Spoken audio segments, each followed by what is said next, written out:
இவர் இருக்கார், இவர் தான் இந்த குப்த கோதாவரிக்கு கூப்பிட்டு வந்தார். ரொம்ப அருமையான ஓனரு.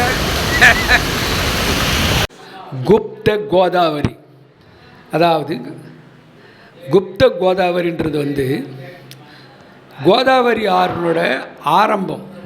அதாவது முதல் அது எங்கேருந்து ஆரம்பிக்குதுன்றது அந்த குப்த கோதாவரி இடத்துலேருந்து ஆரம்பிக்குது. இப்போ காவேரி தலைக்காவேரினா அந்த தலைக்காவேரியிலேருந்து தான் ஸ்டார்ட் ஆகுது. அதுபோல் தான் இதுவும் குப்த கோதாவரின்னு சொல்லுவாங்க. இங்கே சிவன் கோயில் இருக்குது, ரொம்ப விசேஷமான கோயில். அந்த கோயிலில் வந்து எல்லோரும் இதை பாருங்கள், சிவனை வந்து வழிபடுறாங்க. அப்படிப்பட்ட ஒரு சிறப்பு வாய்ந்த கோயில் இது. இந்த குப்த கோதாவரியிலே இருக்குது. பாருங்கள் எப்படி வந்துக்கிட்டு இருக்குது பாருங்கள். மழை வேற இந்த நேரத்தில் வந்து பக்த கோடிகள் வந்து நடக்க முடியாமல் எப்படியோ கஷ்டப்பட்டு இந்த குப்த கோதாவரியில் இருக்கிற சிவனை பார்க்க வந்துக்கிட்டு இருக்காங்க. அது மட்டும் இல்லாமல் இந்த குப்த கோதாவரியை தாண்டி நம்ம கொஞ்சம் தூரம் போனால் ஏறக்குறைய ஒரு 7-8 கிலோமீட்டர் போகும்போது மந்தாகினி ஆறு அப்படின்னு ஒன்று வருதுங்க. மந்தாகினி ஆறு அது எப்படின்னா, அதாவது சதி அனுசுயா அப்படின்னு நம்ம ஒரு வரலாற்றில் படிச்சிருக்கோம் இல்லையா.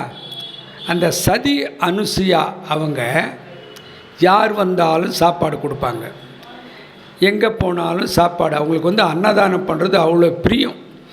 ஒரு நாளைக்கு யார் வந்தாலும் அவங்களுக்கு வந்து சாப்பாடு வழங்குறது, உணவு வழங்குறது அவங்களோட ஒரு தலையாய கடமையாக அவங்க அதை பண்ணிக்கிட்டு இருக்காங்க. அப்படி பண்ணிக்கிட்டு இருக்கும்போது சிவன், விஷ்ணு, பிரம்மா இவங்க மிகப்பெரிய பத்தினி. அந்த சதி அனுசுயான்றவங்க பத்தினித்தனமில் அப்படி ஒரு பத்தினி. அவங்க என்ன சொன்னாலும் நடக்கும், அவங்க பேசினா நடக்கும், அவங்க வாக்கு கொடுத்தா அது நடக்கும், அவங்க வந்து ஆசீர்வாதம் பண்ணால் அது நடக்கும். அப்படிப்பட்ட ஒரு பக்தி வாய்ந்தவர்கள் தான் அந்த சதி அனுசுயான்றவங்க. அப்போது அவங்க வீட்டுக்கு வந்து இவர் வந்து சிவன், விஷ்ணு, பிரம்மா வந்து அவங்க பசிக்குதுமா தாயே பசிக்குது அப்படின்னு கேட்குறாங்க.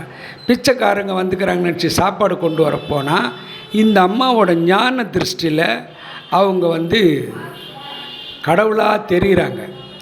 அவங்க வந்து என்ன பசிக்குதுன்னு கேட்டோடனே இவங்க போயிட்டு அவங்க கையில் வந்து சாப்பாடு கொடுமான்னு சாப்பாட்டுக்கு அவங்க உக்காந்துட்டாங்க. இலையெல்லாம் போட்டு பரிமாறத்துக்கு உட்காந்து சாப்பாடு எடுத்து சாப்பிட போகிறாங்க. இந்த சாப்பிடுகிற தருணத்தில் அவங்க ஒரு வார்த்தை சொல்கிறாங்க. என்ன சொல்கிறாங்க? அதாவது எங்களுக்கு பரிமாறும் பொழுது உடலில் ஒரு துணி கூட இல்லாமல், ஆடை இல்லாமல் பரிமாற வேண்டும் அப்படின்னு கேட்குறாங்க. இதை கேட்ட உடனேயும் இவங்களோட ஞான கண்ணால் பார்க்கும்போது இப்படி ஒரு யாசகம் எடுக்கிறவங்க, ஒரு பிச்சைக்காரங்க வந்து அனாவசியமாக அப்படி பேச மாட்டாங்க. இவர் பேசுகிறாரு, இவர் யாராக இருக்குன்னு யோசிக்கும்போது சிவன், விஷ்ணு, பிரம்மா கடவுள்னு தெரிஞ்சு போச்சு. தெரிஞ்சாலும் கடவுளாக இருந்தாலும் கற்பு தானே. அவங்க ஒரு கற்புக்கு அரசு இல்லையா. என்ன பண்ணுறாங்க, இதான் இந்த நதி பாருங்கள், இதான் வந்து மந்தாகினி நதி. இந்த குப்தா கோதாவரி தள்ளி வரும்போது இந்த மந்தாகினி நதி வந்து ஓடிக்கிட்டு இருக்கு. இந்த மரத்தையெல்லாம் அடித்து எவ்வளோ வேகமாக ஓடுது. இப்போ வேறு மழை பெஞ்சு கொஞ்சம் தண்ணி வேறு இருக்குது. இதை தாண்டி இந்த மந்தாகினி நதி வந்து வந்துக்கிட்டு இருக்கு. அப்படி வந்துக்கிட்டு இருக்கும்போது இவங்க என்ன பண்ணாங்க, இந்த சாப்பாடு பரிமாறும்போது இவர் கேட்டதை அந்த அம்மாவுக்கு வந்து அப்போ கூட நம்ம உணவு பரிமாறி ஆகணுன்ற ஒரு கட்டாயத்தோடு என்ன பண்ணுறாங்க, சரி நாங்கள் உணவு நீங்கள் ஆசைப்படுற மாதிரியே நாங்கள் உணவு உங்களுக்கு தரோன்னு சொல்லிட்டு அவங்க ஃபேமிலி என்ன பண்ணுறாங்க, இந்த அம்மா துணி இல்லாமல் பண்ணுறதுக்கு முன்னாடி இந்த 3 பேரையும் பால் குடிக்கிற குழந்தை அளவுக்கு மாற்றிடுறாங்க, குழந்தைகளை ஆக்கிடுறாங்க. 3 பேரும் சிறிய குழந்தைகளுக்கு பால் ஊட்டி அவங்களுக்கு தேவையான உணவு எதோ கொடுக்க வேண்டியதை கொடுத்து, பால் ஊட்டினோடனே அவங்க குழந்தை ஆகிட்டோடனே அதுக்கப்புறம் அவங்க மனசுக்குள்ளே எதுவுமே யோசிக்க முடியாது. இந்த அம்மா அவங்கள குழந்தையாக்கிட்டாங்க. அப்படி குழந்தையாக்கி அவங்களுக்கு உணவு ஊட்டி அனுப்புகிறாங்க. இதுக்குள்ளே மேலே லக்ஷ்மி, சரஸ்வதி, சக்தி இந்த 3 பேரோட மனைவிமார்களை என்ன பண்ணுறாங்க, அடடா என்னடா அது குழந்தையாகிட்டாங்களே, இனிமேல் நம்ம என்ன பண்ணுறது ஒன்றுமே புரியலையே, இந்த குழந்தைகளை வச்சு நம்ம இந்த உலகத்தை எப்படி நம்ம சிருஷ்டிக்கிறது, அதுவும் நம்ம கூட இருந்தால் தானே நம்ம வந்து ஒரு தம்பதிகளாக இருக்கும்போது தானே இந்த உலகம் சுபிட்சமாக இருக்கும் அப்படின்னு சொல்லிட்டு இந்த குழந்தை ஆயிட்டாங்களே என்ன பண்ணுறதுன்னு சொல்லிட்டு அவங்க இந்த சதி அனுசியாகிட்ட வந்து மன்றாடி கேட்குறாங்க. அம்மா, எங்களோட கணவன்களை வந்து நீங்கள் வந்து இந்த மாதிரி பண்ணிட்டீங்களே, அதனால நீங்கள் வந்து எங்களுக்கு ஒரு உதவி செய்யணும், தயவு கூர்ந்து இவங்களை பழையபடி சிவன் விஷ்ணு பிரம்மாவா பெரியவர்களாக மாற்றித்தர வேண்டும் அப்படின்னு கேட்குறாங்க.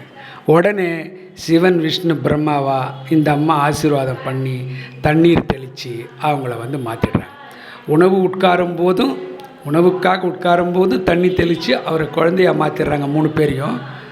உணவு சாப்பிட்ட பிறகு அவங்க மனைவிமார்கள், அதாவது சிவன் விஷ்ணு பிரம்மாவுடைய மனைவிமார்கள் சக்தி, சரஸ்வதி, லக்ஷ்மி இவங்க வந்து கேட்கும்போது மறுபடியும் தண்ணீர் தெளித்து அவங்கள பழைய நிலைமைக்கு உருவாக்கிடுறாங்க.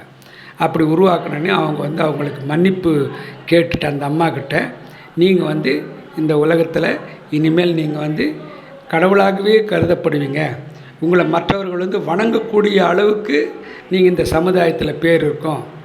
இந்த சதி அனுசையான்னு சொன்னாலே எல்லாருமே கையெடுத்து கும்பிட்டு உங்கள் கோயிலுக்கு வந்து உங்களை கும்பிடுவாங்க அப்படின்னு அவங்களுக்கு ஆசீர்வாதம் பண்ணிவிட்டு அவங்களே வந்து சொர்க்கத்துக்கு இது பண்ணிவிட்டு அவங்க மாயமாக மறைஞ்சிடுறாங்க. அப்படி ஒரு பத்தினி தெய்வமாக, சக்தி வாய்ந்த தெய்வமாக இருக்கிறவங்க தான் இந்த சதி அனுசியா. இங்கே ஓடுற இந்த நதி பேர் தான் மந்தாகினி நதி அப்படின்னு சொல்லுவாங்க. மந்தாகினி நதி. இந்த மந்தாகினி நதியில் எல்லோரும் குளிச்சுட்டு தீர்த்தங்களை எடுத்துக்கிட்டு அங்கே ஒரு சிறிய கோயில் ராமர் வச்சுருக்காங்க, அங்கே இருக்காங்க சாமிகள்லாம் கும்பிட்டுட்டு அதுக்கப்புறம் இவங்க சுபிட்சமாக வீடு திரும்புகிறாங்க. அப்படிப்பட்ட ஒரு அருமையான இடமும் அற்புதமான கோவிலும் உள்ள இடம்தான் இந்த சித்திரக்கூடன்ற ஒரு இடத்துல அமைஞ்சிருக்குது. சித்திரக்கூட் அப்படின்னு சொல்கிறாங்க. சித்திரக்கூட்டு, அதாவது அந்த இடத்துல தான் இந்த வந்து மந்தாகினி ஆறு ஓடிக்கிட்டு இருக்கு. அருமையான அற்புதமான இந்த ஆறு. இதை வந்து இங்கே ஒரு ட்ராவல்ஸ் மூலமாக இங்கே வந்திருக்காங்க. பக்த கோடிகள்லாம் பாருங்கள், இங்கே கும்பிட்டுட்டு அவங்க நின்றுக்கிட்டு அந்த நதிகளை பார்த்துக்கிட்டு இருக்காங்க. அழகாக இருக்குது. அது அந்த பாருங்கள், நிறைய ஜனங்க, மழை வெள்ளம் எது இருந்தாலும் ஜனங்க பாட்டுக்கு வந்துக்கிட்டே இருக்காங்க. அவங்கள தடுக்க முடியாத அளவுக்கு அவ்வளோ பேர் இந்த கோவிலுக்கு வராங்க. அவ்வளோ சிறப்பு வாய்ந்த கோயில். வாழ்க்கையில் நாமும் நம்ம குடும்பத்தாரும் சரி, வாழ்வில் ஒரு நாளாவது இந்த கோவிலுக்கு வந்து நாம் புண்ணியத்தை அடைய வேண்டும். நன்றி.